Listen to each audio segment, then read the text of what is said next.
আউযু বিল্লাহি মিনাশ শাইতানির রাজিম। বিসমিল্লাহির রহমানির রহিম। আসসালামু আলাইকুম। আলহামদুলিল্লাহি নাহমাদুহু ওয়া নাস্তাঈনুহু ওয়া নাস্তাগফিরুহু ওয়া নু'মিনু বিহি ওয়া নাতাওয়াক্কালু আলাইহি। আউযু বিল্লাহি মিন শুরুরি আনফুসিনা ওয়া মিন সাইয়্যাতি আ'মালিনা।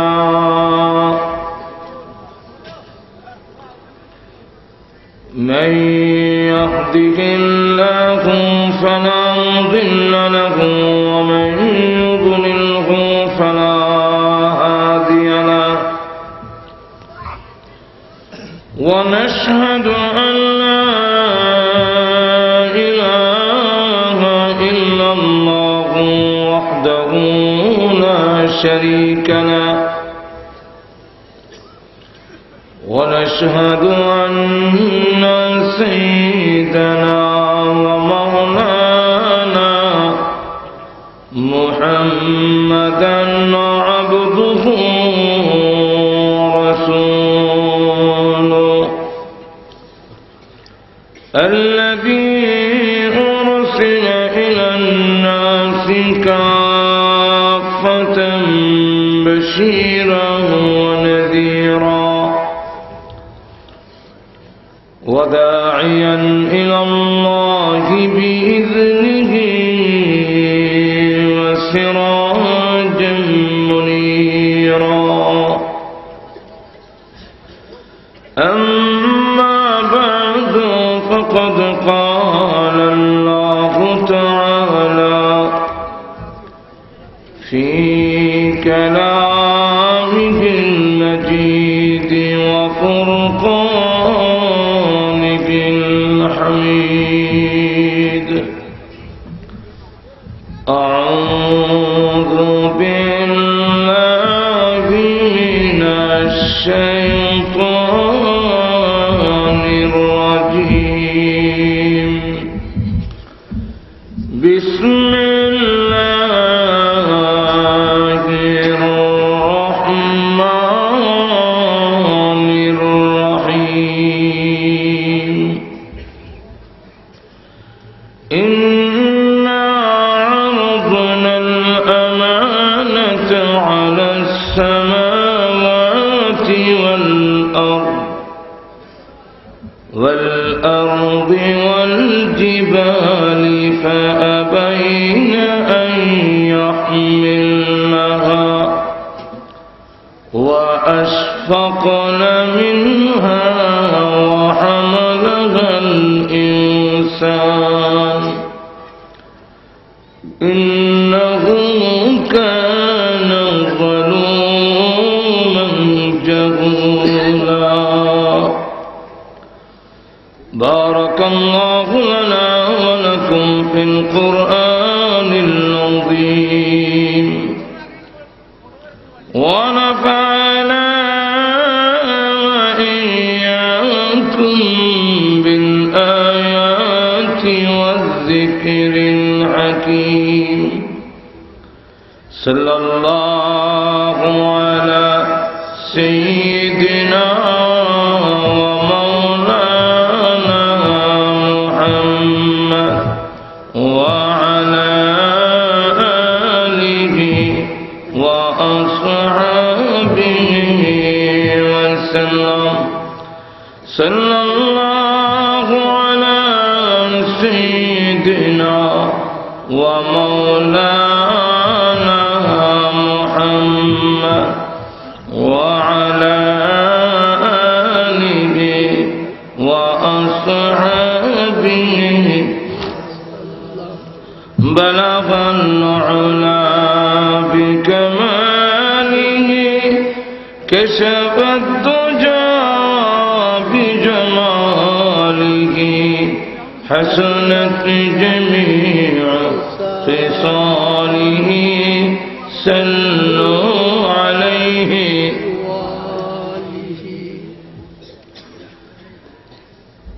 একতা যুব সংঘ কর্তৃক আয়োজিত আজকের ইসলামী মহাসম্মেলনে আমার অত্যন্ত শ্রদ্ধেভাজন সভাপতি মুআজ্জাজ মুকাররম উলামায়ে কেরাম, উপস্থিত সমবেত প্রাণপ্রিয় মুসলমান ভাইরা, পর্দার অন্তরালে অবস্থানরত অত্যন্ত শ্রদ্ধেয় মা বোনেরা, কর্তৃপক্ষ আমাকে বিষয় দিয়েছেন আমানত এবং ইয়েতিম।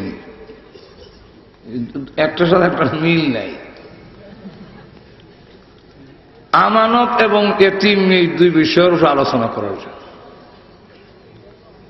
আমি আপনাদের সামনে পবিত্র কোরআন শরীফের সূরাতুল আহজাবের 51 আয়াতি কারিমা তেলাওয়াত করেছি। আমানত কথাটা অত্যন্ত ব্যাপক।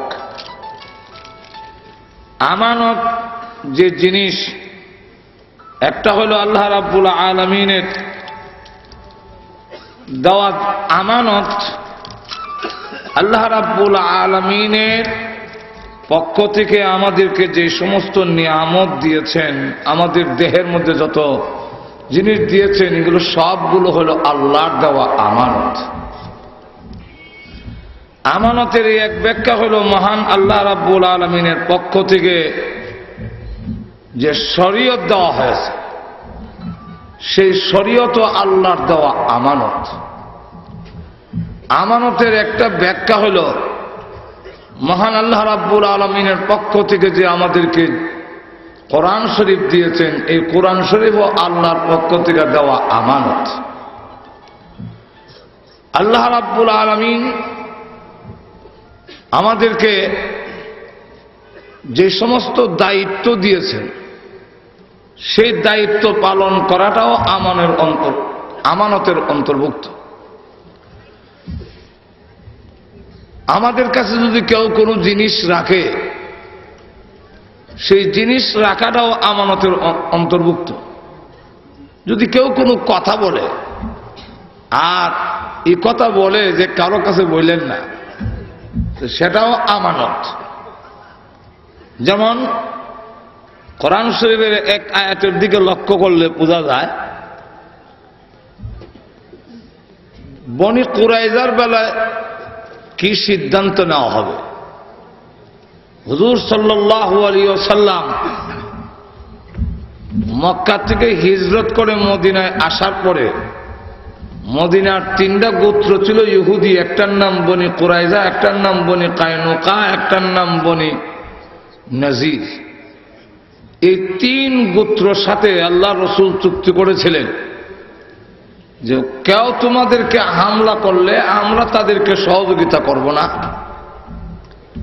আর আমাদের উপরে কেউ হামলা করলে তোমরাও তাদের সহযোগিতা করো না। কিন্তু মক্কার সমস্ত দল ঐক্যবদ্ধ হইয়া কাবাগরের গিলাফ ধরে খানায় কাবার সাথে তাদের পেট স্পর্শ করে ওয়াদা করলো যে মদিনার থেকে রসুলকে একবারে নিশ্চিহ্ন করে ফেলবে, মুসলমানদেরকে উৎখাত করে দেওয়া হবে। কাবাগরের দেওয়ালো দইরা কারে মারবার লেগে কর। আল্লাহ রাব্বুল আলামিন ইচ্ছা করলে তখনই তাদের হাত পা অবশ করে দিতে পারতেন, কিন্তু তা না করে এইভাবে করলে হয়তো তারা বুঝতো যে আমরা রোগ হয়ে গেছে, বেমার হয়েছে। আল্লাহই দিবেন, কিন্তু জবাবটা দেওয়াইলেন মুসলমানের মাধ্যমে, যাতে মুসলমানের শ্রেষ্ঠত্ব তাদের কাছে আরো প্রকাশিত হয়। রওনা হয়ে গেল তখন সময়ে 15,000 সোলজার নিয়ে। 15,000। এর মধ্যে একটা গোত্র ছিল সন্ত্রাসী, কাবিলায়ে গাতফান। এরা মাঝে মাঝে পেশাদার লাঠিয়াল, যেমন আমাদের সমাজেও কিছু লাঠিয়াল থাকে যে টেহাদে এর হক মারি করতে যায়। আর তো যখন আসে না এরকম কিছু, এরা হইল পেশাদার। এদেরকে বলা হয়েছে যে খাইবার এলাকায় যত খেজুর হবে সব তোমরা দিলাই, আমরা সাথে মাইল আও, মুহাম্মদকে শেষ করে দিতাম। জোরে কন্যা নাউযুবিল্লাহ।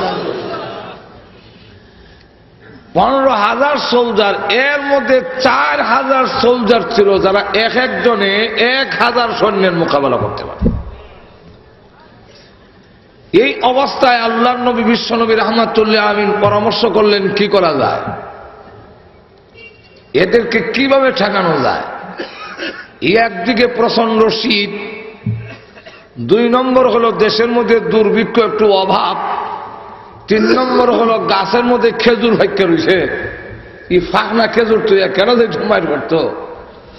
এই অবস্থায় শেষ পর্যন্ত বলল যে হুজুর, হযরত সালমান ফারসি রাদিয়াল্লাহু আনহু তিনি পরামর্শ দিলেন যে আমি পারস্য দেখেছি বহিরাগত কোনো শক্ত হামলা আসলে এটাকে প্রতিহত করার জন্য বড় খাল খনন করা হয়।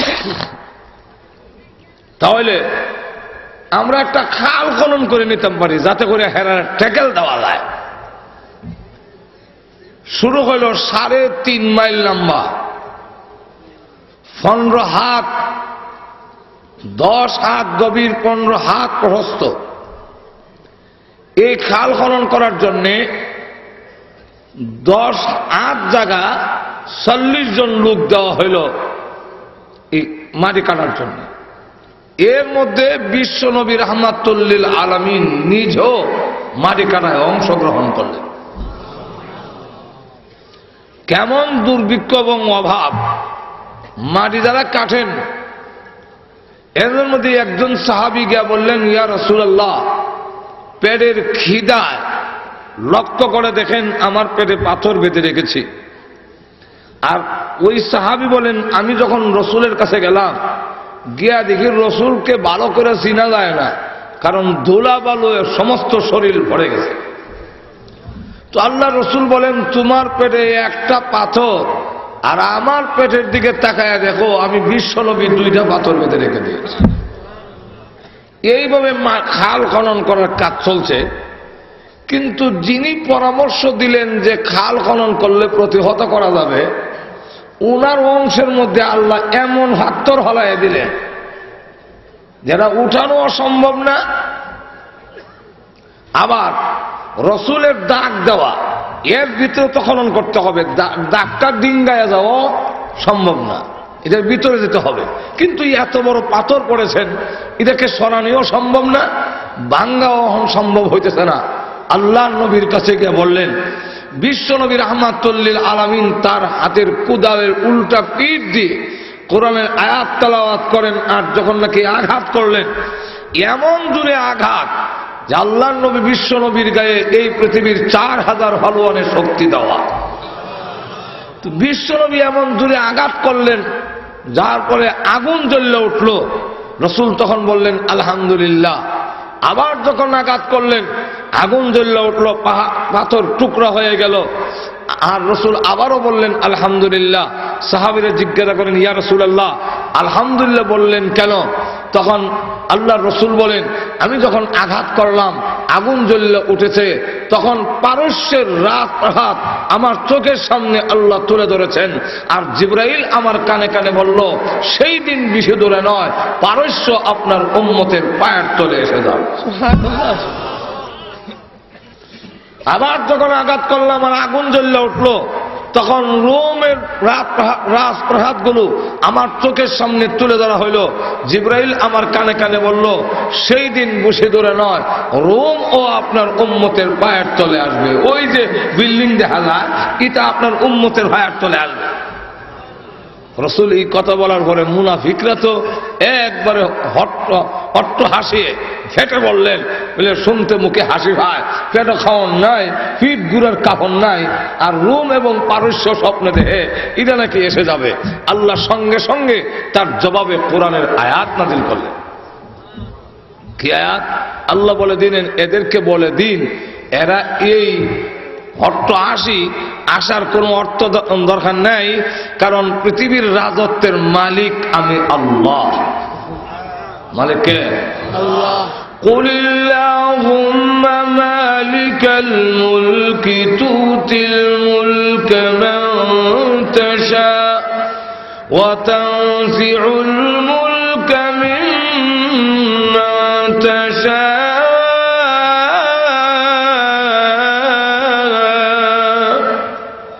হে রাসূল আপনি বলুন, কুল আপনি বলুন, আল্লাহুম্মা আয় আল্লাহ মালিকাল মুলক, তুমি সর্বভৌমত্ব রাজত্বের মালিক। কে মালিক? আর জোরে কোন আল্লাহ রাব্বুল আলামিন বলেন, ওগো নবীজি আপনি বলে দিন আমি হলাম রাজত্বের মালিক। তুতিল মুলকা মান তাশা, যাকে ইচ্ছা রাজত্ব দেই, আর যার কাছ থেকে ইচ্ছা রাজত্ব চিনায়ে আনি, বড় বেইজ্জতের সাথে আনি। যেরকম ঠিক কিনা? আল্লাহ দেখাইয়া দিয়েছেন, শেষবারেরটা দেখাইছেন যে 8 বছর খুব দাপটের সাথে ক্ষমতা থাকার পরে বুশকে বিদায় দেওয়ার আগে 2 গালে জুতা মারাইয়া বিদায় দিলেন। কি বলেন ঠিক কিনা?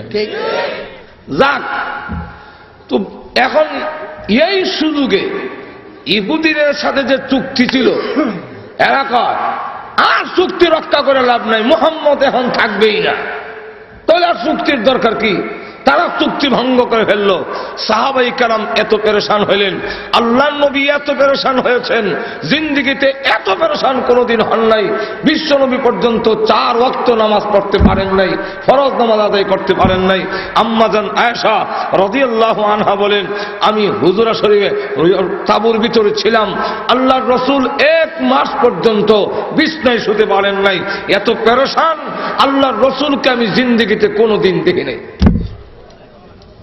সাহাবীরা এত পেরেশান, একটা সোলজার সামনে সব ঐক্যবদ্ধ হয়ে আসছে, 3,500 থেকে 3,500 মুসলমান, আর এদিকে 15,000 অস্ত্রে শস্ত্রে সুসজ্জিত বহুজাত বাহিনী, এরা বহুজাতীয় বাহিনী এসেছে হামলা করার জন্যে। আমাদের পিঠ গুড়ার কাপড় নাই, পেটে খাওয়ান নাই, গাছে খেজুর পেকে আছে, আর বাড়িতে যে স্ত্রী সন্তান রেখে এসেছি, ইহুদিরা যদি চুক্তি ভঙ্গ করে ফেলে, এখন আমাদের বাড়িঘরও নিরাপদ নয়। একদিকে তো আমাদের চিন্তা, অপরদিকে আমার বাচ্চার চিন্তা, বউর চিন্তা, এরাও তো নিরাপদ নয়। এই ইহুদিরা চুক্তি ভঙ্গ করেছে। চুক্তি ভঙ্গ করে যে দৃশ্য দেখাইলো, গাদ্দারি করলো। এখন সকল সাহাবীরা পেরেশান। আল্লাহ রাব্বুল আলামিন এই যুদ্ধে মুসলমানদেরকে বিজয়ী দান করলেন। সুবহানাল্লাহ। বিজয়ী দান করলেন, বুঝেন কেমন? আল্লাহু আকবার। এত বড় সোলজার এবং এত শক্তিশালী এক কাবের, এর নাম ছিল আমের ইবনে আব্দে উদ। সে গুড়া দৌড়াইয়া ইপার এসে গেছে। খাল খনন করার পরেও লাভ দিয়া গুড়া দিয়া ইপার এসে দেখে বলে যে তোমাদের মধ্যে কে আছে জান্নাতে যাবে? তোমাদের মুহাম্মদ তো বলছেন মরলে, যুদ্ধের ময়দানে মরলে জান্নাতে যাও, তো জান্নাতে যাওয়ার কারো শখ থাকলে আমার সামনে আসো, জান্নাতে হয়ে যাই। নাউযুবিল্লাহ। জান্নাতে পৌঁছানোর মালিক কে? হ্যাঁ নাকি? এটা কি রিসার্চ করে কয়? রাসূল বলেন এর জবাব দেওয়ার মতো কে আছে বলো তো দেখি। এমনি একজন যুবক দাঁড়ায় বললেন, আমাকে অনুমতি দেন, তুমি বসো। আর কে আছে? আবারও উনি দাঁড়াইলেন, তুমি বসো। আর কে আছো? আবারও উনি দাঁড়াইলেন। এই যুবকের নাম হলো হযরত আলী। হুজুর আমাকে অনুমতি দেন, তার মোকাবেলা করার জন্য আমি প্রস্তুত। আল্লাহর রাসূল বলেন, ও আলী, লাভদাজে দাঁড়ায় যাও, কম বয়সে চিনছো তারে? তার নাম আমের, তার বাবার নাম আব্দে উদ। সে 1000 সৈন্যের মোকাবেলা করতে পারে। তুমি যে লাভদা দাঁড়ায় গেলে। হযরত আলী রাদিয়াল্লাহু আনহু বলেন, ওগো নবীজি আপনি যদি দোয়া করেন আর আল্লাহর সহায় যদি হয়, 1000 সোলজার লাগবে না, আমি একাই তার জন্য যথেষ্ট।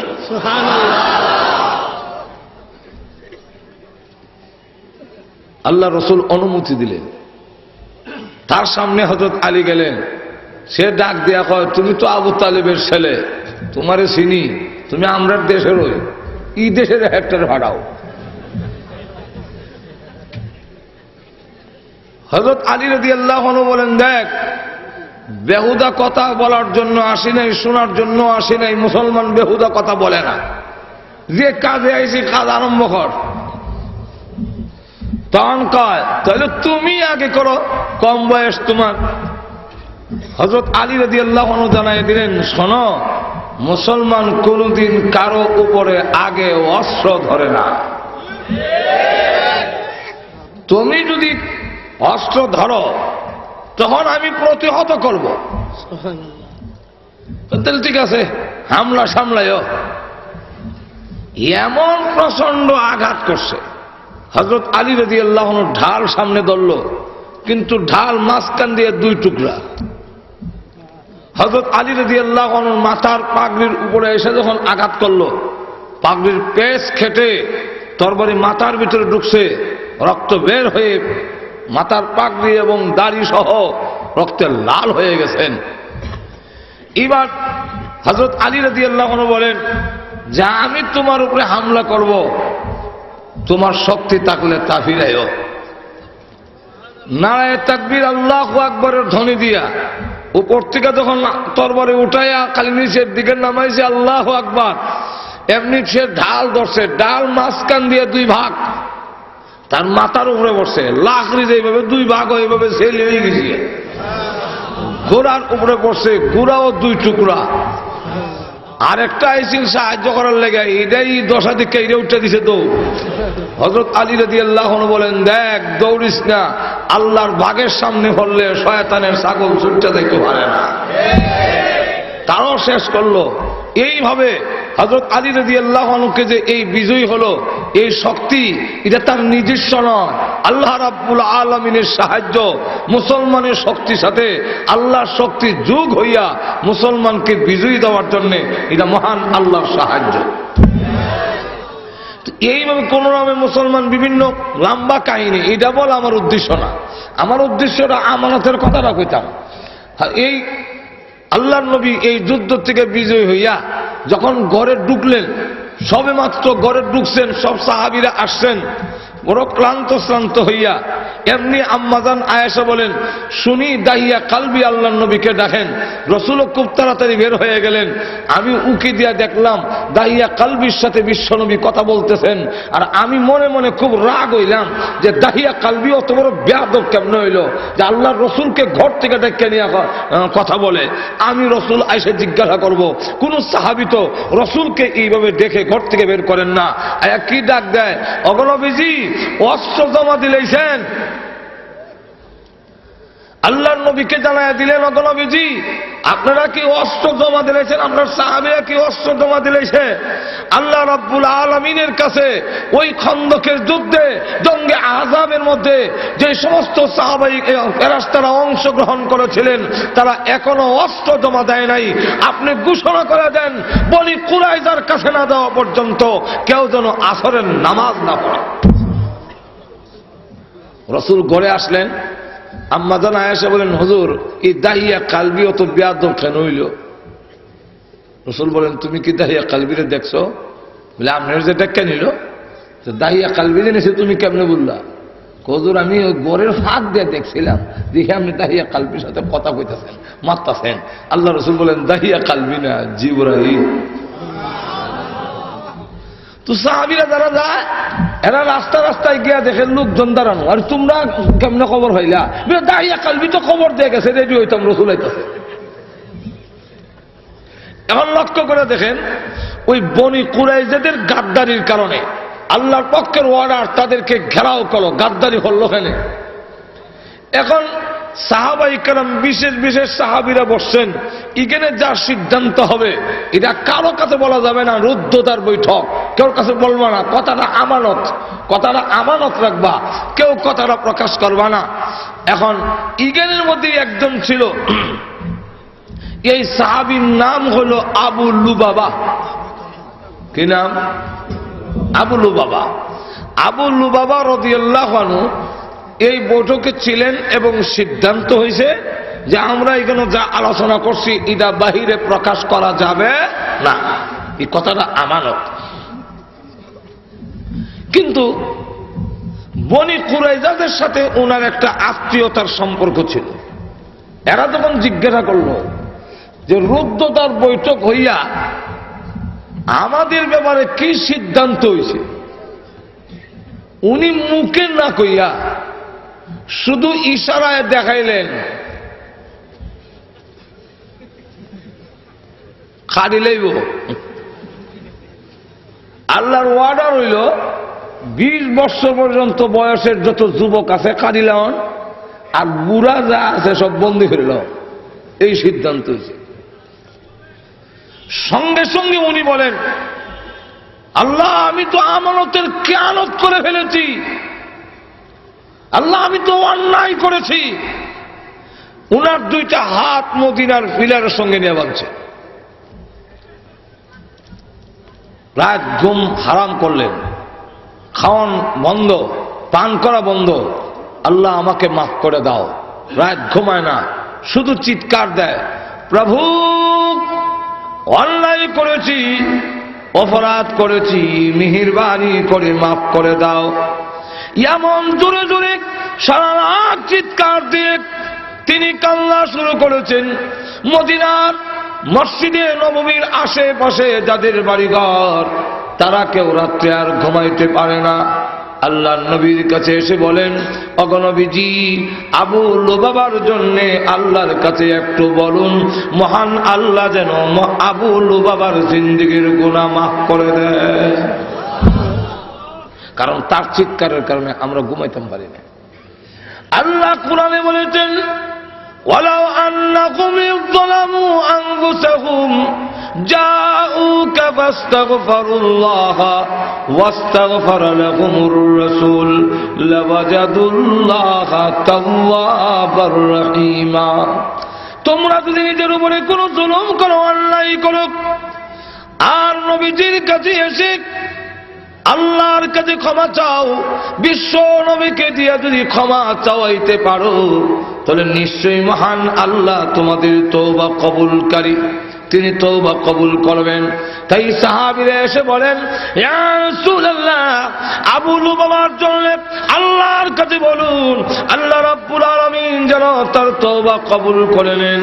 বিশ্ব নবী বলেন, আবু লুবাবা যদি আল্লাহর কাছে মাপ আনতে পারে আমার কোনো আপত্তি নাই, কিন্তু আমি নবী তার জন্য সুপারিশ করব না। এতে কি বোঝা যায়? রাসূল খুশি না বেজার? আর একটু জোরে কন। সাহাবাই কালামও এমন সাহাবী, আল্লাহর কাছ থেকে মাফ আইন নেই ছাড়ে। একদিন, 2 দিন, 3 দিন কান্নাকারি শুরু করে দিলেন। 3 দিন হয়ে গেল। এই সামান্যটুকু বিশ্বাসঘাতকতা করার কারণে কিন্তু আমাদের সমাজে আমরা কত কথাই এমন আমানত থাকলে আমানত ভেঙে ফেলি, কথা প্রকাশ করে দেই। যদি কারো কাছে বলা যায়, ভাই এই কথাটা কেউ কাছে কইও না, আমানত রাখলাম, আপনি কইয়া বাসার যাইবার আগে আগে মহল্লার সব লোক জানি লইব।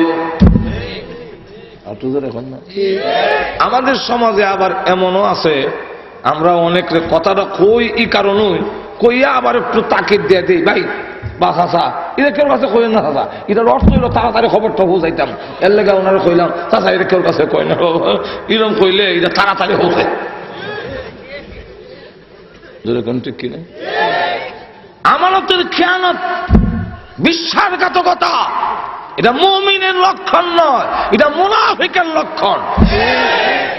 আল্লাহ রসুল বলেছেন মুনাফিকের আলামত কি? আল্লাহ রসুল বলেন, আয়াতুল মুনাফিকে সালাসুন, 3টা হলো মুনাফিকের আলামত। মুনাফিক চিনবা কেমনে? বলে 3টা তার আলামত। কয়টা? আরো জোরে কন। কি কি?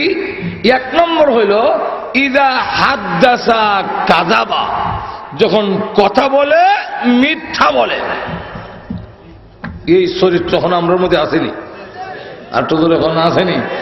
কথা বললে মিশা কথা কই বেশি। 2 নম্বরটা হল ওয়াইদা ওয়াদা আখলাফা, 2 নম্বরটা হল ওয়াদা করলে ওয়াদা ভঙ্গ করে। যেরকম ঠিক কিনা? ওয়াদা করলে ওয়াদা ভঙ্গ করে। এই চরিত্র আমরার মধ্যে এখন আসেনি না নাই? আর তো ধরে কান ওয়াদা করলে ওয়াদা ভঙ্গ করে ফেলি। আমরা অনেক সময় এরকম বলি, কিন্তু ওয়াদা ভাঙ্গালাই, ওয়াদা পূরণ করি না। অথচ মুমিনের কাজ ছিল ওয়াদা পূরণ করা। ওয়াদা করলে সেই ওয়াদা পূরণ করা এটা মুমিনের লক্ষণ, আর ওয়াদা করে ওয়াদা ভঙ্গ করা এটা মুনাফিকের খাসলত। না কার খাসলত? আরো যখন কার খাসলত? আজকে আমাদের সমাজে গিয়ে দেখবেন, বিশেষ করে রাজনীতির ক্ষেত্রে ওয়াদা করলে এটা আর পূরণ করা হয় না। কয় বলে জিজ্ঞাসলাম যে এতগুলো ওয়াদা করলেন, আমার একটাও যদি করেন নাকি? কজরিতে নির্বাচনের সময় কোন লাগে কিছু, এটা হইল সিয়াসি ওয়াদা, রাজনৈতিক পলিটিক্যাল ওয়াদা। এটা পূরণ করণ লাগে না একটাও। ঠিক কিনা? সামনে ইলেকশন আইতেছে, অনেকেই এমন এমন ওয়াদা করবো যা জীবনও পারত না। তুই জিজ্ঞাসা করলাম, ভাই এতগুলো ওয়াদা করেন, এটার কারণটা কি? যারা পারবেন না এতগুলো যে কইলেন, কতগুলো আপনারা বুঝবেন না। আর বুঝবো না আপনার না, আমি আপনারা কইতাছি, আমি সার্বিকভাবে বলতেছি, যেরকম ঠিক কিনা? সবের বেলায় তো না, যারা পূরণ করাতে তারা তো ঠিকই আছে, যেরকম ঠিক কিনা? এখন লক্ষ্য করে দেখেন তো, এই অবস্থায় দেখা যায়, বললাম যে একটু বুঝাই বলেন, বুঝাই হইল হুজুর এগুলা রাজনৈতিক ওয়াদা দেওয়ান লাগে না, অথচ ওয়াদা পূরণ করার দরকার, যেরকম ঠিক কিনা? আমাদের দেশে অনেক সময় ওয়াদা দেয় কুরআন সুন্নাহ বিরোধী কোনো আইন পাশ করা হবে না, কিন্তু ক্ষমতায় গিয়ে আসলে সেই কথা ভুলে যায়। আরো জোরে কন। তখন কুরআন সুন্নাহর বিরোধী রায় দিতে থাকে, তখন যায় নারীদের সমান অধিকার, নারীদের সমান অধিকার নামে আইন পাশ করতে যায় যে ইসলাম নারীর সমান অধিকার দেয়নি, আমরা নারীকে সমান অধিকার দেব। এটা আর একটা দুঃখবাজি। এটা কি? আর একটু জোরে কন। সমান অধিকার কথাটা, নারী পুরুষের সমান, এই কথাটা আর একটা দুঃখবাজি। নারী পুরুষের সমান হইলে নারী ঠকবে। এই জন্যে ইসলাম নারী আর পুরুষের সমান অধিকার দেয় নাই। ইসলাম নারী আর পুরুষে মিল্লা নারীকে দিয়েছেন অধিকার 12 আনা, দায়িত্ব দিয়েছেন 4 আনা। আর তো ধরে কম সমান অধিকারের নাম দিয়া পুরুষের যে গাঠটিটা আছে সেটা নারীর মাথায় চাপায়া দেওয়া হয়। আর তো ধরে কম, যেমন আমি যখন প্রথম ওয়াজে নামলাম, তখন আরেক বক্তার আমি দুজন রিস্কাতে যাই। রিস্কার থেকে নেমে কিছু জায়গায় 8 যাওয়ান লাগে, 1 মাইল। ওনার ব্যাগ আছে, আমার কোনো ব্যাগও নেই। তো ওনার একটা অভ্যাস হইল যে সাথে যে তাকে ব্যাগটা ওনারে দিলাম, আমারও দিত কেমন। আমার মানে না, আমার লঙ্গিটা খুলে গেছে কি ব্যাগটাতে একটু ধরে। তো লঙ্গি খুলে গেলে ব্যাগে ধরতাম না, ধরলাম ব্যাগে, লঙ্গি কতকান লাগাছে, এখন ব্যাগ আরে ব্যাগ আর নেয় না। তখন তো আমি বুঝে ফেলেছি যে লঙ্গি বিন্দার বাহানা দিয়ে বেটার গাঠটি আমার দিলেছে। আমিও 40 কদম গিয়া কইলাম, মানা না, আমারও লঙ্গিটা খুললে গেছে, ব্যাগটা আপনি নিয়ে যায় গিয়া। যেভাবে লঙ্গি বিন্দার বাহানা দিয়া তার গাঠটি আমার দিলেছে, ঠিক সমান অধিকারের নাম দিয়া পুরুষের যে গাঠটিটা ছিল, এই গাঠটিটা নারীর মাথায় চাপায়া দেওয়া হচ্ছে। এর নাম হল সমান অধিকার, এর নাম সমান অধিকার। নারীকে যদি আপনি সম্পত্তির বেলায়ও সমানে সমানে আনেন, নারী ঠকবে। 4 আনাই 12 আনা, 4 আনাই 12 আনা। বাবার সম্পত্তিতে মেয়েকে দিচ্ছেন 4 আনা, ছেলেকে দিচ্ছেন 8 আনা, অথচ বিধান মতে ছেলেটা পাইব 16 আনা। এখানে তারা 8 আনা কমাই দিছে।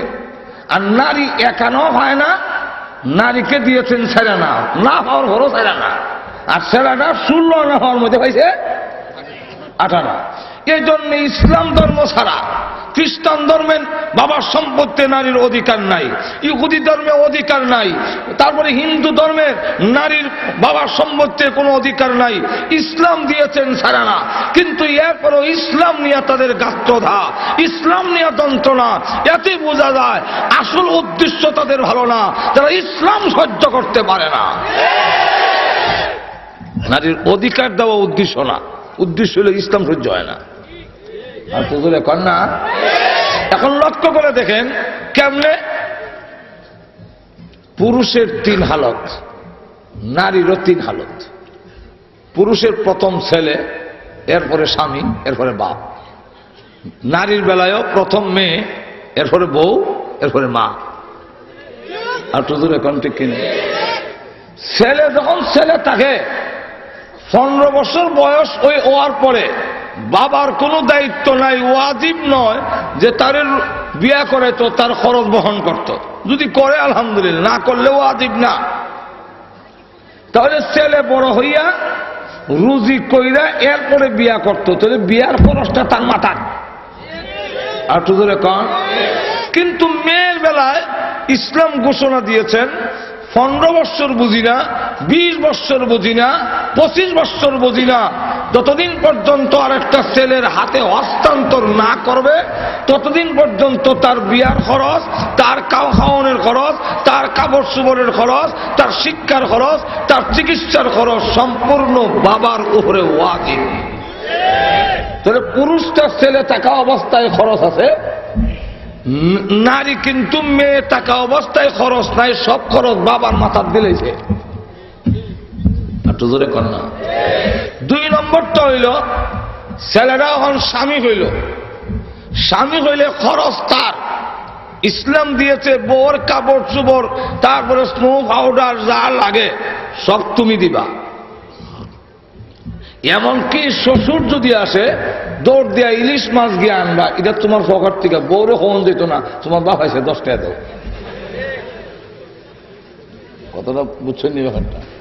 তাহলে এখন লক্ষ্য করে দেখেন নারীর 2 নম্বর হালত বউ হইল, বউর বেলা খরচ নাই। আর পুরুষটা স্বামী হইল তখন তার খরচ। যখন ঠিক না তো গেল 2 নম্বর হালত। 3 নম্বর হালত হইল যখন দুইজনে মিললে সন্তান হইল, মহিলা হইল মা, ছেলে হইল, পুরুষটা হইল বাপ। এখন এই বাচ্চার জুতা মোজা, তারপরে কাপড় চোপড়, দুধ যা লাগে, কলম খাতা বাবার উপরে ওয়াজিব, মার উপরে ওয়াজিব নয়। তাহলে 3 হালতে খরচ দিছে পুরুষের মাথায়। খরচ যা পয়সা তার হও না, সে সম্পত্তি ভাইব, যেহেতু আমি খরচ করবো, আমি হওয়ার কথা। কিন্তু দেখা গেল এখানে 8 আনা দিছে, আর নারীর 1 আনাও খরচ নাই, তাকে 4 আনা দেওয়া হয়েছে। বন্ধক দেখতে যদিও ছোট, আসলে 4 আনাটা বাট বড়। কেমনে উদাহরণ দিয়ে বুঝাই। আপনার এক ছেলে 20 বছর বয়স, আরেক ছেলের বয়স হইল 7 বছর, দুজন বাপের বাড়ি যাবে, নানার বাড়ি যাবে। তো নানার বাড়ি যাবে যে, এই নানার বাড়ি যাইবার সময় বড় ছেলেটাকে বাবা 100 টাকা পকেটে দিয়া, আর ছোটটারে তো কিছু না দিলে হয় না, অথচ বড়টায় সব খরচ দিয়া লয়ে দেবে, ওতে তো এরা না দিলেও চলে, কিন্তু না দিলে হে কানবো, এর লেগে 50 টাকা দেয়, তোর বড় তো।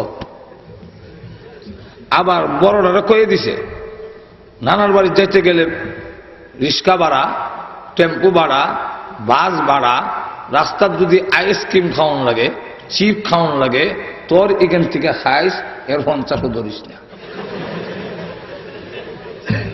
যেরকম ঠিক কিনে এখন হ্যাঁ গাড়ি উঠতে গিয়ে বাড়া দেবে, তোর তো 50 বাড়াস না, এখন দিতাম না।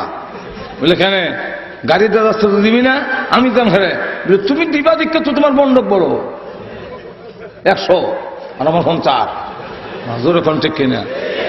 এই কারণে নারীর কাছে যদি খরচ চাওয়া হয়, নারী বলবে আমি দেবো না। বলে কেন দিবা না? তুমি দাও। বলে তুমি দাও। বলে আমি দিব কেন? বলে তুমি দিবা দেখো তোমার বড়। জোরে কোন ঠিক কিনা? এখন নানার বাড়ির গিয়া দেখে যে রিক্সা ভাড়া, টেম্পো ভাড়া, বাস ভাড়া, আইসক্রিম খাইছে, তারপরে বরিশালে আমরা খাইছে, তারপরে চিপ খাইছে, ইটাও গলতা খাইয়া খরচ করে 100 যে দিছিল হের এমটি পকেট এখানো হলে নাই, আর হের 50 থেকে 49 হইছে না। এবার বলেন বন্ডক কোনটা বড়? কোনটা বড়? 50 বড়। তো নারীকে সারানা দিয়া বলছেন এই সারানার কোনো খরচ নাই, আর পুরুষকে আডানা দিয়ে যাবতীয় খরচ তার মাথায় দিয়েছে। এখন যদি সমান সমান বলা ধরা হয় যে সমান সমান, তোমারও 100, এই বাচ্চারও 100, এখন রিক্সা ভাড়া দাও, বাস ভাড়া দাও, এরপরে টেম্পো ভাড়া দাও, আইসক্রিম দেখেছো বিল দাও, এরপরে যা আছে সব দাও। এখন দিতে গিয়ে দেখা যাইব এর মনটা 100 খরচ হইয়া আরো 2 সেরানে রেল লাগবো। জোরে কোন ঠিক না? এই কারণে নারীকে সমান দিলে নারী ঠকবে। আর তো জোরে কোন না? অপর দিকে লক্ষ্য করে দেখেন, আমি তখন আমেরিকা, তখন এই দেশে শুনলাম, ওই দেশের নিউজে দেখাইলো এবং ওই দেশের বাংলা পত্রিকা দেখাইলো যে এক বিচারপতি রায় দিয়েছেন হেজাবের দরকার নাই, হেজাব এটা কোনো ঐচ্ছিক, এটা জরুরি নয়। বাবা তার মেয়েকে বলতে পারবে না, স্বামী তার স্ত্রীকে জবরদস্তি করা যাবে না, যার মন চাই করবে, যার মন চাই করবে না। এই আইন যখন ঘোষণা দেওয়া হলো, একটা বাংলাদেশের মুসলিম কান্ট্রি, আপনারা দেখেছেন, পত্রিকায় দেখেছেন যে দুবার একটা মসজিদ পরিদর্শন করতে গিয়ে ব্রিটেনের রানী তার বুরকা হইয়া হাতের মধ্যে মোজা লাগাইয়া যে এই তো মসজিদ উদ্বোধন করব, এই কারণে হেজাব মেনে মসজিদ পরিদর্শন করেছেন। আর এটা একটা মুসলিম কান্ট্রি যেখানে সকালে আজানের মাধ্যমে এদেশের মাঝি মাল্লার ঘুম ভাঙে, যেখানে আজান শুনে কৃষক মাঝি মাল্লারা বের হয়, রিক্সার ড্রাইভার বের হয়, এদেশের পশু পাখির ঘুম ভাঙে আল্লাহু আকবারের ধ্বনিতে, আকাশ বাতাস মুখরিত হয়, যেখানে সন্ধ্যা হয় আল্লাহু আকবারের মাধ্যমে। সেই দেশে হেজাবের বিরুদ্ধে রায় এরা দেশের কোন জনগণ মুসলমান মেনে নিতে পারে না। আল্লাহ আমি এবার আগেই দেখি গজব সারি দিছে, সামলাও, পর্দা যখন লাগতো না তো সামলাও। কিতাই দিয়া ইটার নাম ইফটিজিং। ইফটিজিং কইতে, হ্যাঁ, যে এটা আগে আসেন না, এটা ওই রায় দেওয়ার পরে আল্লাহ গজব ছাড়ছে। তোমরা যখন বলছো যে হেজাবের কোনো দরকার নাই, তো তখন এই ইফতিজাররা আত্মিকার নারীরা রক্ষা করো কথা। তখন কয় বোট নিল, আই এত বোট নিলব, এইখানে কইছে আর করতাম না, এইখানে কি আবার টান মারবো। এখন ঠিক কিনা? এখন আর্মি দিতে পারে, পুলিশ মিডিয়ার দিতে পারেন, রায় দিতে পারেন, 1 বছরের জেল দিতে পারেন, কিন্তু ইফতিজাররা ইফতিজিং করার থেকে কোনোদিন বিরত হবে না যতক্ষণ পর্যন্ত হেজাবের রায় না দেওয়া হবে, পর্দার হুকুম না দেওয়া হবে। এই দেশের নারীদের ইজ্জত রক্ষা করা কিছুতেই সম্ভব হবে না।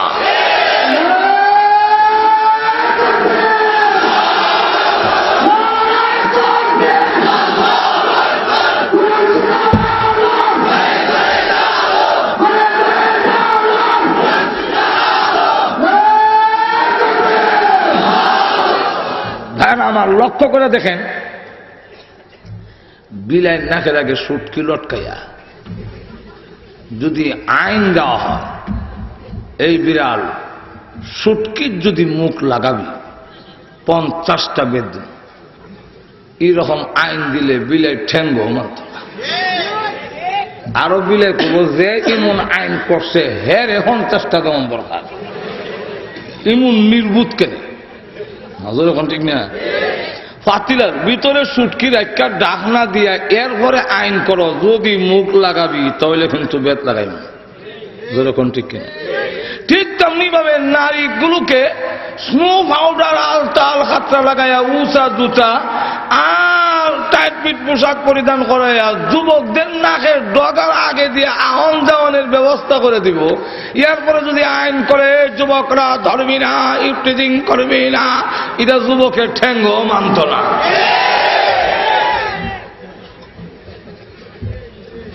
ব্যাপারটা করে দেওয়ার উদ্দেশ্য মতলব খারাপ। আর তো ধরে কর না, যদি পর্দা উঠায় দেওয়া হয় তাহলে আমাদের সমাজের বিবাহের চাহিদা থাকবে না। আর তো ধরে কর না, বিবাহের চাহিদা থাকবে না। যারা ইউরোপ নাই, বিবাহের চাহিদা নাই, ফ্রেন্ডশিপ, গার্লফ্রেন্ড বয়ফ্রেন্ড, যতদিন মনে চায় তা হয় বাদ যাওগা। বিবাহের ইহুদি খ্রিস্টানদের মধ্যে বিবাহের আবশ্যকতা নাই, কারণ বিবাহ করার দরকার কি? যথায় তথায় যদি হওয়া যায়, হেজাব যদি না থাকে, নারীর প্রতি আকর্ষণ থাকবে না। এই জন্য এক কলেজের দেওয়ালও দেখি কে জানে লেখছে, হে কুমার তুমি বিয়াতে রাজি হও না কেন? কুমার বুঝছেন নি?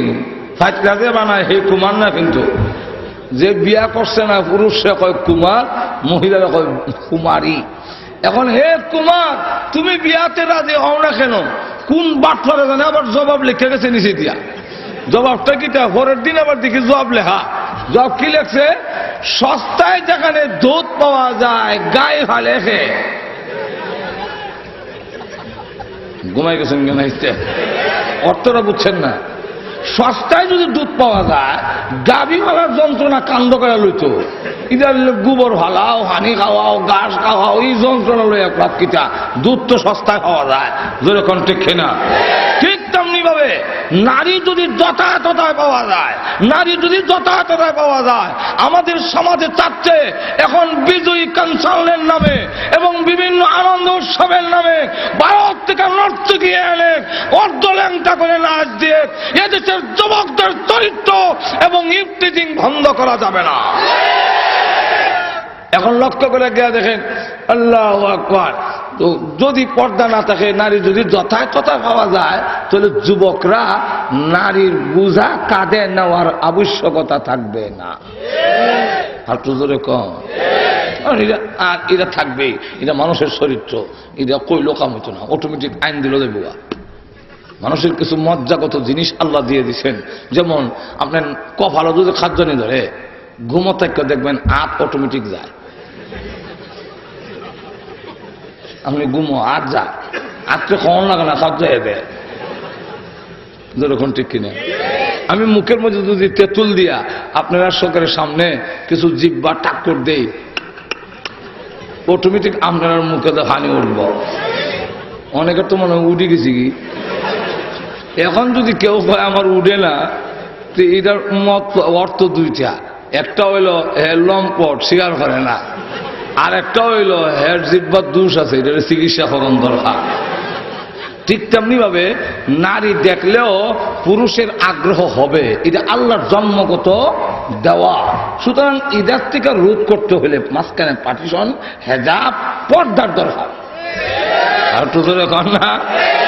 যাই হোক, আমরা অনেক সময় অনেক ওয়াদা দেয়, কিন্তু ওয়াদা অনুযায়ী অনেক সময় কাম করে না। জোরে কোন ঠিক কিনা? এই জন্য বলা হয়েছে যে ইদা ওয়াদা আখলাফা, মুনাফিকের আলামত হইল যে ওয়াদা করে, ওয়াদা ভঙ্গ করে। গেল দুই। 3 নম্বরটা হইল ওয়াইদা তুমিনা খানা, সে আমানতের বিশ্বাসঘাতকতা করে, আমানতের বিশ্বাসঘাতকতা করে। আল্লাহ রসুল বলেন আখিরি জামানায়, যেই যুগ আসবে আসতেছে আখিরি জামানায়, কিয়ামতের আলামত যে দেখা দিবে যে পৃথিবী বিপর্যয়ের দিকে যাচ্ছে, পৃথিবী ধ্বংসের দিকে যাচ্ছে, পৃথিবী বরবাদ হচ্ছে, এইগুলা যতগুলো আলামত আছে, যতগুলো নিদর্শন আছে, এর মধ্যে আল্লাহ রসুল বলেছেন ওয়া ইযা তুখিযাল ফাইউ দিওয়ালা ওয়াল আমানাতু মাগনামা। প্রথম নম্বরটা আনছেন, যখন জনগণের সম্পদকে দেখবা নিজস্ব সম্পদের মতো ব্যবহার করবে, লুটটা হয়টা খাইব, তখন বুঝবা পৃথিবী বিপর্যয়ের দিকে যাচ্ছে, ধ্বংস হওয়ার পথে অগ্রসর হচ্ছে।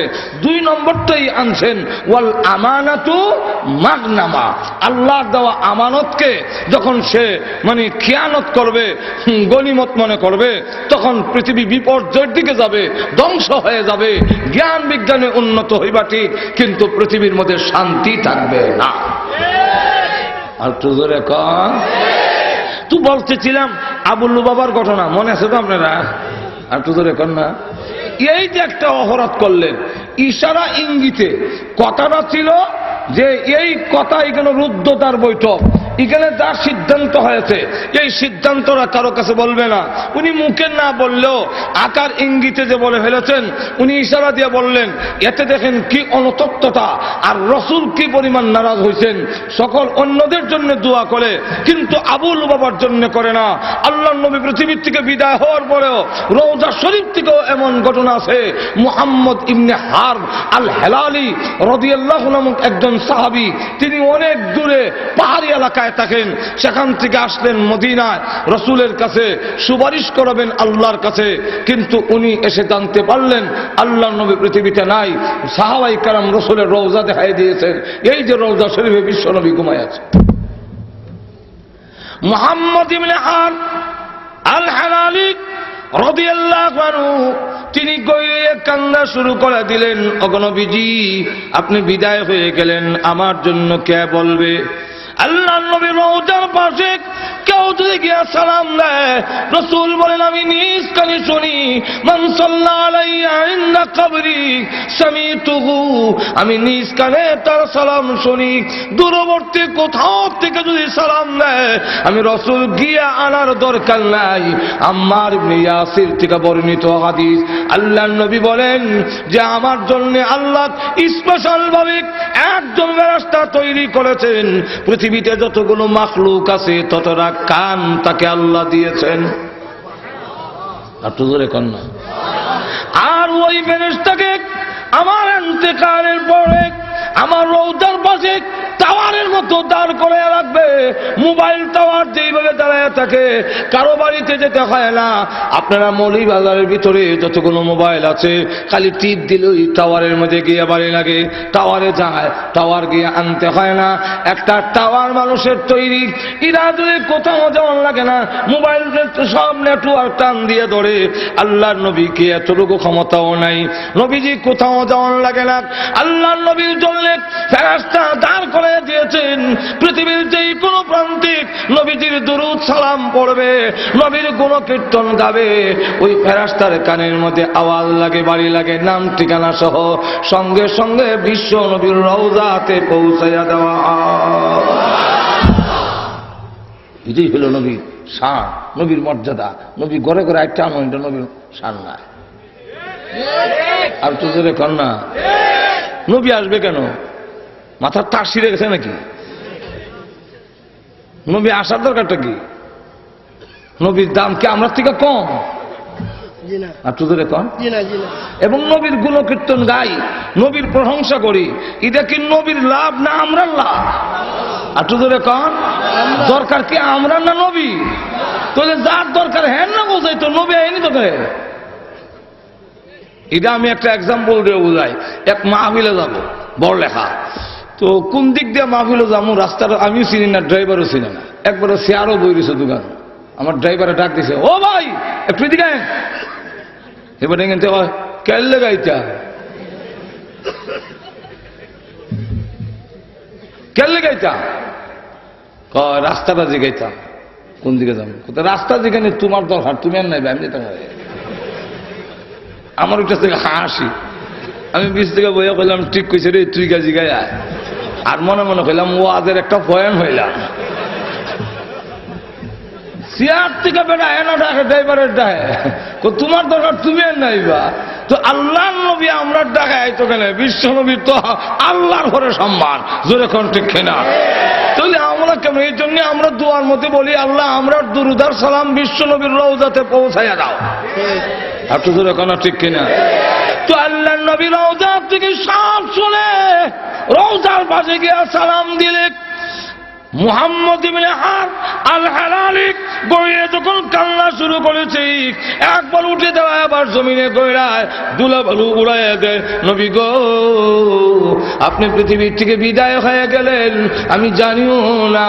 ওগো নবীজি আমার জন্য, আমার মতো গুনাহগারের জন্য আল্লাহর কাছে কে বলবে? আমি এসেছিলাম একটি বিষয়ে আপনাকে দিয়ে আল্লাহর দরবারে সুপারিশ করাবো।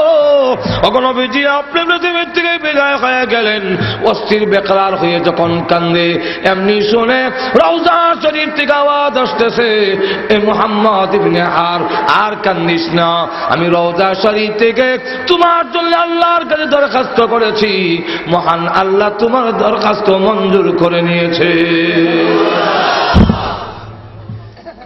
অসংখ্য ঘটনা। হযরত আবু বকর সিদ্দিক রাদিয়াল্লাহু আনহু লাশ যখন নাকি রোজার পাশে নিয়ে রেখে বলল, আসসালাতু ওয়াসসালামু আলাইকা ইয়া রাসূলুল্লাহ, আপনার হিজরতের সাথী, আপনার দুনিয়ার সাথী আবু বকর সিদ্দিককে নিয়ে এসেছি, অনুমতি দিলে পাশে শোয়ামু, নাহলে বড় গুরুস্থানে নিয়ে যাবো। এমনি শুনে আওয়াজ আসতেছে, আদখিলুল হাবিবা ইলাল হাবিব, হাবিব রে বন্ধুরে বন্ধুর পাশে শোয়া দাও।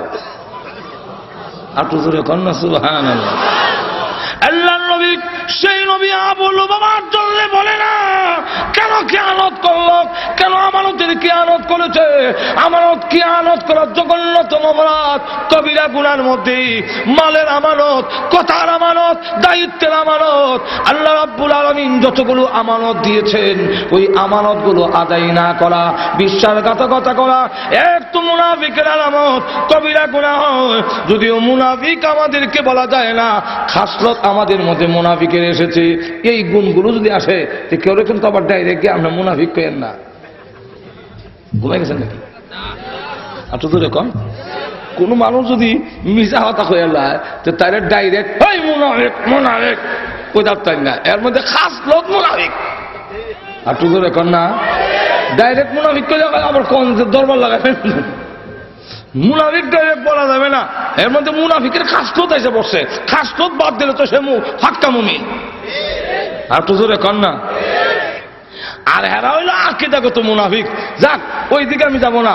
এখন যে বিষয়টা বোঝাতে চাচ্ছি, যে আমানতের যে আমাকে বিষয় দেওয়া হয়েছে, আমানতের আলোচনা করা, আমানত বিশ্বাসঘাতকতা করা কত বড় জঘন্যতম অপরাধ। এর মধ্যে লক্ষ্য করে দেখেন যে আল্লাহর নবী পর্যন্ত কয়, আমি কইতাম না, হ্যাঁ যদি মা হন্তার আনুক আমি বলবো না।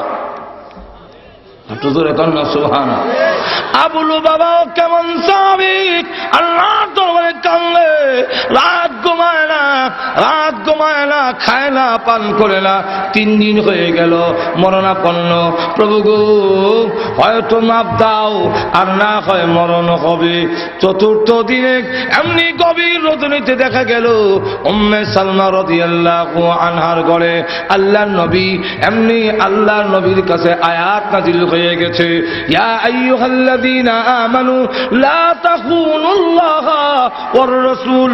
আল্লাহ রাব্বুল আলামিন বলেন, ওগো নবীজি আজ থেকে জানাইয়া দিলাম, ঈমানদারকে বলে দিন আমানতের খেয়ানত যেন না করে, আমানতের খেয়ানত যেন না করে, আল্লাহ এবং তার রাসূলের সাথে খেয়ানত যেন না করে, বিশ্বাসঘাতকতা যেন না করে।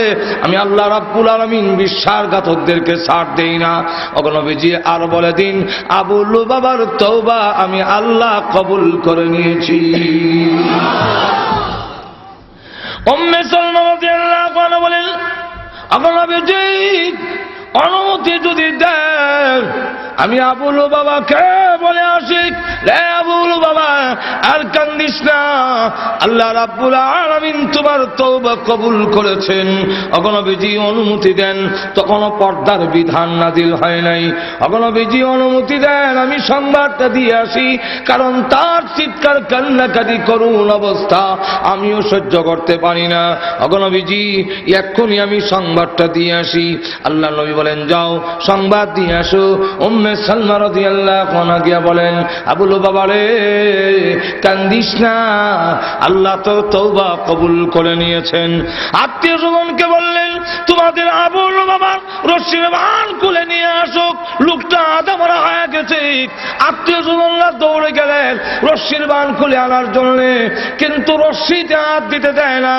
আবু লুবাবা রাদিয়াল্লাহু আনহু চিন্তা করেন কেমন ধৈর্যশীল, ডাক দিয়া কয়, আমার রশিতে হাত দিবা না। ওনার আত্মীয় স্বজনরা বলে, আল্লাহ খুশি হয়েছেন, আয়া আয়াত নাযিল হয়েছে, রশির বান খুলতে দেন না কেন? উনি বলেন আল্লাহ খুশি হয়েছেন, আয়াত নাযিল হয়েছেন বুঝতে পেরেছি, কিন্তু আমার নবী খুশি হয়েছেন কিনা আমি জানি না। আল্লাহর কসম করে বলি, যতক্ষণ পর্যন্ত বিশ্ব নবী খুশি হইয়া আমার রশির বান না খুলবে, দুনিয়ার কাউকে আমার রশিতে হাত দিতে আমি দিব না। আল্লাহর নবী নিজে গিয়া রশির বান খুললা দিয়া কয় যে আল্লাহ যেখানে খুশি, আমি রাসূল কি নারাজ থাকবো? আমিও খুশি হয়ে গেলাম। আর তো জোরে কর না। যদি এখন লক্ষ্য করে দেখেন, আল্লাহর নবী বিশ্ব নবী রাহমাতুল লিল আলামিনের সাহাবী সামান্য একটু ইশারা ইঙ্গিতে এই বিশ্বাসঘাতকতা করা, এত বড় অবস্থা, এত তওবা, এত কান্নাকাটি, আর আমরা তো কত কথা, কত মানের মাল একবারে সারা খায়া বইতে হয়। আর তো জোরে কর না। আমার আমানতের দায়িত্বের আমানত, দায়িত্বের আমানত, দায়িত্ব আমানত, দায়িত্ব একটা আমানত। যে যেখানে যেই দায়িত্ব পালন করেন ওই দায়িত্বটা হলো আমানত। আল্লাহ রাব্বুল আলামিন রাসূলের সাথে আমানতের বেয়াদবি করার পরেও আল্লাহ মাফ দিয়েছেন। উনার নাম উসমান ইবনে তালহা রাদিয়াল্লাহু আনহু। উনার হাতে ছিল কাবাগরের চাবি। আল্লাহ রসুলকে বলেন, হে উসমান ইবনে তালহা, চাবিটা একটু দেওসান দেখি, আমি আল্লাহর ঘরটা একটু জিয়ারত করতাম। উসমান ইবনে তালহা বলেন, এটা কুরাইশা চাবি আমার কাছে আমানত দিয়েছেন, সুতরাং আপনাকে আমি চাবি দিতে পারি না। রসুল কত বড় কষ্ট হয়েছেন, কিন্তু আল্লাহ তো ধরলে ধরতে পারত। এরপর আল্লাহ কয় না, ঠিক করছে। সুবহানাল্লাহ। উসমান ইবনে তালহা রাদিয়াল্লাহু আনহু তিনি চাবি দিলেন না। রসুল মনে কেমন কষ্ট হয়েছেন, ভাষণটা শুনেন। আল্লাহর নবী বলেন, হে উসমান ইবনে তালহা, কাবাগরের চাবি আজকে তুমি আমাকে হাতে দাওনি, আমি আল্লাহর ঘর ভিতর দেখবো, কিন্তু জেনে রাখো সেই দিন বেশি দূরে নয়, কাবাগরের চাবি আমার হাতে চলে আসবে, আমি যাকে ইচ্ছা তার হাতে চাবি দান করব। উসমান ইবনে তালহা রাদিয়াল্লাহু আনহু চাবি দিলেন না। আল্লাহ রসুল তো মক্কা থেকে গেলেন গা মদিনায় হিজরত কইরা, পথে মক্কার সময় আবার ঘুরে আইছেন। তো একটু ধরে কর না, তো আল্লাহ আগেই কইছেন ঘুরে আনাইব। রসুল যায় আর কান্দে, আর আল্লাহ আর মনে হয় মক্কাত আওয়া হইতো না, কাবা ঘরের দরজা তার মনে আইতাম পারতাম না। রসুল কান্দার কষায় বিদায় যাই, আর কোনো জীবন আওয়া হইতো না। আল্লাহ ডাক দেয়া হয়, না না, লারাদ্দুকা ইলা মাআদ, আপনি কান্দেন না, আমি আল্লাহ ওয়াদা দিলাম বিজয়ী বেশে আপনাকে মক্কা নগরীতে আবার ফিরে আনবো, আপনি আমাদের যান। ঠিকই দেখা গেল আল্লাহর নবী কয়েক বৎসরের ব্যবধানে 10,000 সাহাবী নিয়া কাবা মক্কার ভিতরে যখন ঢুকেন, রসুল ঘোষণা দেয়া দিলেন, সাবধান, কোনো নারীর উপরে হাত উঠাইবা না, কোনো বাচ্চার উপরে হাত উঠাইবা না, যারা দরজা বন্ধ করে রাখবে তাদের উপরে হাত উঠাইবা না, তারাও নিরাপদ। যারা নাকি রাস্তার মধ্যে নিরস্ত্র অবস্থায় দাঁড়ায় থাকবে এদের উপরে কোনো হাত তুলবা না। যারা নাকি ধর্ম যাজক, ধর্ম প্রতিষ্ঠানের মধ্যে ইবাদত করে, খ্রিস্টান আছে, বিভিন্ন ধর্মের আছে, এদের ধর্ম ইবাদত কানে হাত দিবা না, এটা নিরাপদ। কেউ যদি আবু সুফিয়ান লিডারের দোহাই দেয় তাহলে সাবধান, তার উপরে হাত তুলবা না। যারা আবু সুফিয়ানের ঘরের ভিতরে গিয়ে লুকাবে তার উপরে হাত তুলবা না, তারাও নিরাপদ। এইভাবে দেখা গেল শুধু মোকাবেলা করবে, তোমাদেরকে যারা প্রতিহত করতে চায় তাদেরকে প্রতিহত করবে, কিন্তু দেখা গেল কারোর সামনে দাঁড়াবার মতো কোনো সাহস ছিল না, কেউ খারিতে পারছে না সামনে খারিতে। 10,000 সাহাবী নিয়ে রসুল ঢুকলেন, ঢুকে তো বললেন, কাবাগরের চাবি আনো। উসমান ইবনে তালহা কই, তার কাছ থেকে চাবি আনো। তো ওনারা কুচ জায়গায় আনছে, উনি চাদর উঠে বসে, চাবি আন, চাবি দাও। হযরত আলী রাদিয়াল্লাহু আনহু মনে মনে আশঙ্কা, চাবি তো আমারে দিব, ইমুক চাবি হয়, চাবি তখন আমার কাছে আইব, কাবাগরের চাবি আমার কাছে দিব। আল্লাহর নবী বললেন, তোমারে বলছিলাম না হে উসমান ইবনে তালহা, আমি বলছিলাম না যে এই কাবাগরের চাবি একদিন আমার হাতে আসবে, আমি যাকে ইচ্ছা তাকে দিব, আমি বলছিলাম না? উসমান ইবনে তালহা হয়, আমিও জানতাম আপনি মুখ মুবারক দিয়ে যা বাইর হয় তা সত্য। আচ্ছা জোরে কন্যা সুবহানাল্লাহ। আমিও জানি, আমিও আপনাকে চিনি, মুহাম্মদ সাল্লাল্লাহু আলাইহি ব্যক্তি যার জবান থেকে কোনো কিছু বের হইলে মিথ্যা হয় না, এটা সত্য, আপনি সত্য নবী, এটা আমি তখনও বুঝতাম, তখনও জানতাম, কিন্তু আমানতের খেয়ানত করতে পারি না। ওরা তো আমার হাতে চাবি দিয়েছে, আমি আপনার হাতে চাবি দেওয়া নিষিদ্ধ করে দিয়েছে, আমি তো চাবি দিতে পারি না, এই কারণে দেই নাই। সঙ্গে সঙ্গে আল্লাহ রাব্বুল আলামিন আয়াত নাযিল করে বলেন, ইন্নাল্লাহা ইয়া'মুরুকুম আন তুআদ্দুল আমানাতি ইলা আহলিহা। নবীজি, সে যা করেছে ঠিকই দায়িত্ব পালন করেছে, যদিও আপনার হাতে দেয় নাই, বিশ্ব নবীর হাতে দেয় নাই, কিন্তু সে দায়িত্ব হিসাবে তো সঠিক দায়িত্ব পালন করেছে। এই জন্য আমি আল্লাহ ঘোষণা দিয়ে দিলাম, উসমান ইবনে তালহার কাছে চাবি হস্তান্তর করুন, চাবি ফিরাইয়া দিন। আল্লাহ নবী তার হাতে চাবি দিয়া বলে, উসমান রে, আমানতের খেয়ানত করো নাই, যদিও আমি কষ্ট পেয়েছিলাম, তুমি দায়িত্ব সঠিকভাবে পালন করেছো, এই জন্য তোমার হাতে চাবি, শুধু আজকে নয়, কিয়ামত পর্যন্ত কাবাগরের চাবি তোমার আওলাদের মধ্যেই থাকবে। এই নাও আমানতের পুরস্কার। আমার আমানতের ব্যাখ্যা দিতে গেলে কয়েকদিনও শেষ করা সম্ভব নয়। আমানতের দায়িত্ব, যার যে দায়িত্ব আছে, স্কুলের মাস্টার সাহেব 4টার আগে 3টার সময় যায়, কি দস্তর দেওয়া যায় 4টার সময়, 4টার দস্তর 3টা তুই দেওয়া যায়। আমানতের আমানতের মহাসাব উনিও মাঝ হ্যাঁ আইসি 11টা 10টায় আমানতের আর তো এখন না আমানতের যাকে যে দায়িত্ব দেওয়া হয়েছে, এগুলো আল্লাহ রাব্বুল আলামিনের দেওয়া আমানত। এই আমানত সঠিকভাবে যদি পালন না করে, তাহলে কিয়ামতের মাঠে আল্লাহর সামনে জবাব দিতে হবে। পরিপূর্ণ ঈমানদার হতে পারবে না। আল্লাহর নবী বলেছেন, যার মধ্যে আমানতদারি নাই, তার মধ্যে পরিপূর্ণ ঈমান নাই। পরিপূর্ণ ঈমান নাই, আল্লাহ রাসূল বলছেন, লা ঈমানা লিমান লা আমানাতা লাহু, যার ভিতরে আমানতদারি নাই, তার তো ঈমান নাই। কিন্তু মুহাদ্দিসিনে কেরাম ব্যাখ্যা দিয়া কয়, একবারে কাফির কওয়া যায় না, পরিপূর্ণ ঈমানদার না, পরিপূর্ণ মুমিন না। আমানতদারি 1 নম্বর হলো কথার আমানত, 2 নম্বর হলো মালের আমানত, 3 নম্বর হলো দায়িত্বের আমানত।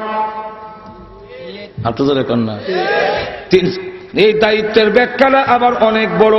মহান আল্লাহ রাব্বুল আলামিনের পক্ষ থেকে আমাদেরকে কিছু দায়িত্ব দিছেননি। আপনাদের এখন না কি দায়িত্ব দিছেন?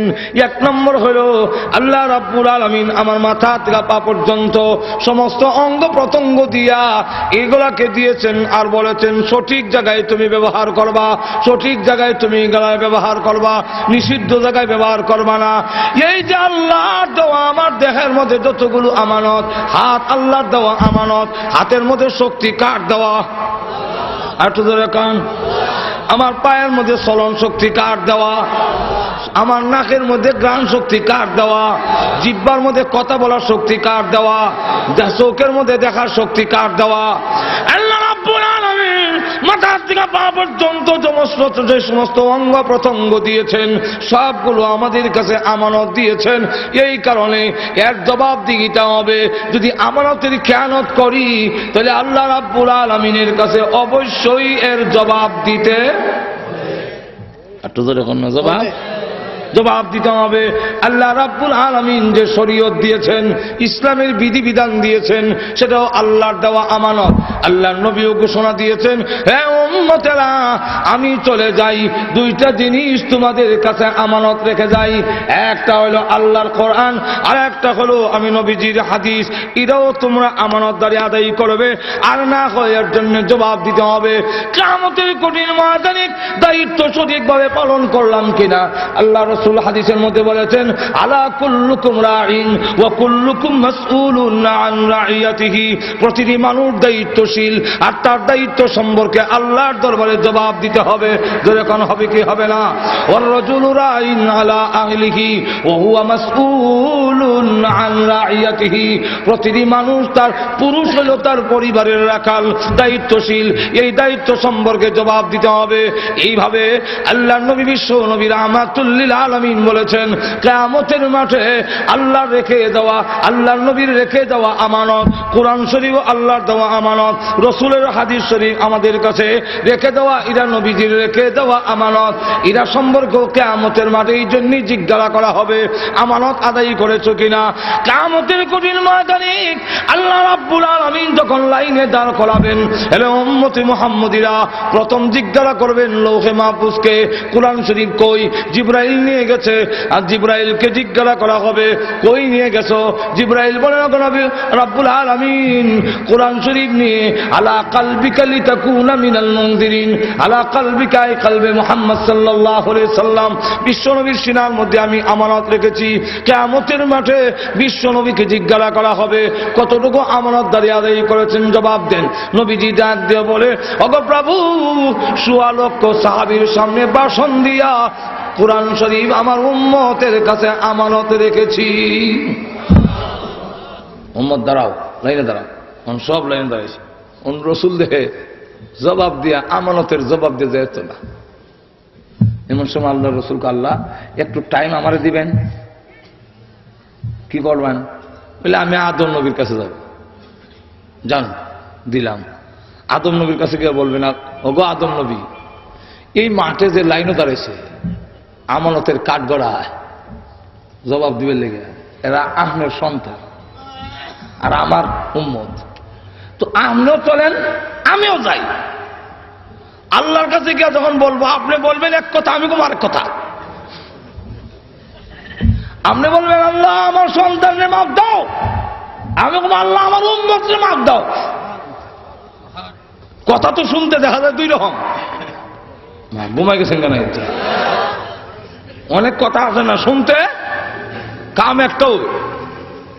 একবেলা গরু খাওয়ান নাই তো ভাবলো বউ বাচ্চা সব দুই শ্বশুর বাড়ি ছড়াই দেয়, কদিনে লেগিয়া চৈত মাসের অভাবটা গেল গা। তখন কেমনে কই, হ্যাঁ অত ওই অভাবই আছে। তো হান্ডি ফাতিল বেরিয়ে ভেঙ্গা বউর কাছে গিয়া কর, তোমার বাহুর বাড়ি যাও, বাচ্চাটার কাছে গিয়া কর, তোরা নানার বাড়ি যা, আমি আমার শ্বশুর বাড়ি যাই। কথা শুনতে বোঝা গেছে তিনটা, বাহার বাড়ি যা, নানা বাড়ি যা, শ্বশুর বাড়ি যায়। জায়গা তো একটা ওই গুড়াই শ্বশুর। যেরকম ঠিক প্রভু আপনি বলবেন আমার সন্তানদেরকে মাপ দিন, আমি বলবো আমার উম্মতদেরকে মাপ দিন। তখন দেখা যাবে আপনার সন্তান মাপ দিলে আমার উম্মতই মাপ পাইব, আর আমার উম্মত যদি মাপ দেয়, আমার দরখাস্ত যদি মঞ্জুর হয়, তাহলে আমার উম্মতে মাপ পাবে, আপনার সন্তান মাপ পাইব, অসুবিধা নাই। চলুন না দুইজন যাই, আপনি প্রথম নবী, আমি শেষ নবী। প্রথম এবং শেষ নবী যদি আল্লাহর দরবারে দরখাস্ত করি, তাহলে বোঝা গেল গোটা নবীর জমাতের ভিতরে আছে। ঠিক কিনা? আদম আলাইহিস সালাম কয়, যান, আমি পারবো না, সন্তানের দরকার নাই, আগামী যান বাছাই। বিশ্ব নবী কেঁদে কেঁদে আল্লাহর দরবারে বলবেন, প্রভু প্রভু গো, বাবা হইয়া সন্তানের দায়িত্ব ছেড়ে দিছি, আমিও নবী হইয়া উম্মতের দায়িত্ব ছেড়ে দিতে পারলাম না। এই যে লাইনে দাঁড়ানো আছে, অনেক আছে এমন তোমার আমানত আদায় করার জন্যে জীবন উৎসর্গ করেছে, পরিশ্রম করেছে। এমন লোকও আছে মৌলভীবাজার বাড়ি, মদিনা অনেক দূর, তোমাকেও দেখে নাই, আমি রসূলকেও দেখে নাই, কিন্তু আলিম উলামার কথায় কোরআন শরীফকে ধরেছে, কোরআন শরীফ অনুযায়ী জীবন যাপন করেছে, কোরআনের হক আদায় করেছে, তেলাওয়াত করেছে, কোরআন যা নাজায়েজ বলেছে, হারাম বলছে হারাম মানছে, যা করার জন্য বলছে তা করছে। আল্লাহ এমন লোকগুলোকে রেখে আল্লাহ জান্নাতে যাই কেমনে? এমন ভাবে কান্না শুরু করবেন, আল্লাহ রাব্বুল আলামিন আলামিন তখন ডাক দেয়া বলবেন, ওগো নবীজি আর কাঁদবেন না, আপনার মাথা উঠান, আমি আল্লাহ আমার কোরআনের হাতে দায়িত্ব ছেড়ে দিয়েছি। কোরআন যাকে বলবে যে আমানতদারি আদায় করছে এর নাম এ কোরআন। দেখো চান লাইনে কে কে আছে, সবির আলী, দবির আলী, সেরাগ আলী, নসির আলী ধরে ধরে আনছে। এই যে আল্লাহ এই দিয়ে আমার কিছু খেদমত করছে। আর এক একজনের নামে যে 99টা কে অপরাধিত দাও হবে না। কোরআন তখন জেরা করে বলবে, দুই কথার এক কথা, হয়তো মাপ দাও আর নয় আমারে না করো, তোমার কালাম না। আল্লাহ বলবেন, তুমি আমার কালাম, নিজের কথা কি নিজে অস্বীকার করা যায়? ও অস্বীকার করতে না পারলে দড়ি আনাইছো করে দর্শি বেহস্ত না কোথায় ছাড়তাম না। আল্লাহ তখন ডাক দিয়ে বলবেন, তোর দরখাস্ত মঞ্জুর, এর গুনাহ মাফ করে দিলাম, যা। সুতরাং আমানতের ব্যাখ্যা অনেক লম্বা। আল্লাহর দেওয়ার যে সমস্ত শরীয়তের বিধিবিধান, এগুলাকে সঠিকভাবে পালন করা, আল্লাহর দেওয়া যে কালাম কোরআন শরীফ, তাকে সঠিকভাবে আঁকড়ে ধরা, আমাদের প্রতি যতগুলো দায়িত্ব অর্পিত আছে সেই দায়িত্বগুলো সঠিকভাবে পালন করা। কেউ যদি কোনো মাল আপনার কাছে গচ্ছিত রাখে তাহলে সেটা সঠিকভাবে দায়িত্ব পালন করা। কেউ যদি কোনো কথা আপনার কাছে বলে সেই কথাকে যদি সে ইদিক সিদিক মুখ দিয়ে নাও বলে, থানভী রহমাতুল্লাহ আলাইহি বলেন, যদি কেউ কথা বলবার সময় ডাইনে বামে ছাইয়া এরপরে কথা বলে তাহলে বুঝতে হবে এই কথা আমানত। সুতরাং এই কথাকে সঠিকভাবে যদি পালন করো তবেই হবে তোমাদের ঈমান পরিপূর্ণ। আল্লাহ রাব্বুল আলামিন আমাদের সকলকে সঠিকভাবে আমানতের দায়িত্ব পালন করার তৌফিক দান করুন। সকলে বলেন আমিন। ওয়া আখিরু দাওয়ানা আলহামদুলিল্লাহ।